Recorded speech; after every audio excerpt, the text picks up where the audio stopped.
Huawei a prezentat online, bineînțeles, un nou telefon flexibil, modelul Mate X2, care se deschide diferit față de modelele precedente ale companiei. Mate X2 integrează două ecrane, dintre care cel interior este pliabil, iar acest model adoptă un design complet nou pentru această serie, fiind mai apropiat de cel al telefoanelor Galaxy Z Fold de la Samsung. Prețul noului smartphone variază între $2.700 și $3.000 în funcție de mărimea spațiului de stocare. Deocamdată nu se știe dacă telefonul va fi lansat și în afara Chinei. Roverul Perseverance al NASA a reușit să ajungă cu bine pe suprafața lui Marte, trecând cu succes de cele 7 minute de groază de după intrarea în atmosferă. Misiunea a costat $2,7 miliarde, iar roverul este cel mai mare laborator de astrobiologie trimis către Marte, dar și cel mai greu obiect trimis pe suprafața altei planete. Printre experimentele pe care le va face Perseverance se numără testarea unei drone, o premieră pe o altă planetă, și se va încerca producerea de oxigen, un aparat care extrage dioxid de carbon. Multe dintre aceste experimente sunt gândite în ideea că oamenii vor ajunge în 20-30 de ani să locuiască și să muncească pe Marte.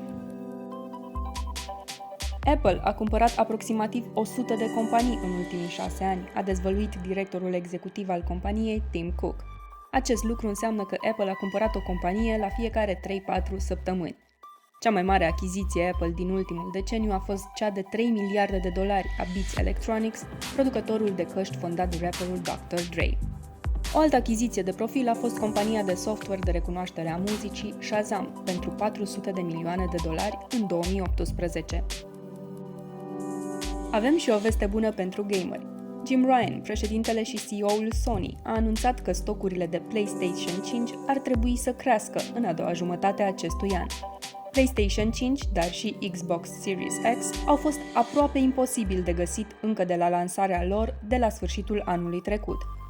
Cererea ridicată de PS5 în perioada de pandemie, combinată cu lipsa de semiconductori la nivel global, a dus la această situație. În România, unii comercianți au organizat tombole pentru a oferi clienților șansa de a cumpăra o consolă. Dar nici la noi nu lipsesc cei care vor să facă un ban în plus, ajutați de situație. Pe site-urile de anunțuri, o consolă a ajuns să valoreze 5.000 de lei, dublu față de prețul de retail. Șeful Sony a explicat că cererea a fost mai mare decât a anticipat compania. Asta, împreună cu complexitatea problemelor lanțului de aprovizionare, a dus la aprovizionarea mai slabă decât au anticipat inițial producătorii consolei, a adăugat Jim Ryan. Totuși, CEO-ul Sony nu promite că vor exista suficiente stocuri pentru toți cei care vor o consolă până la Crăciun.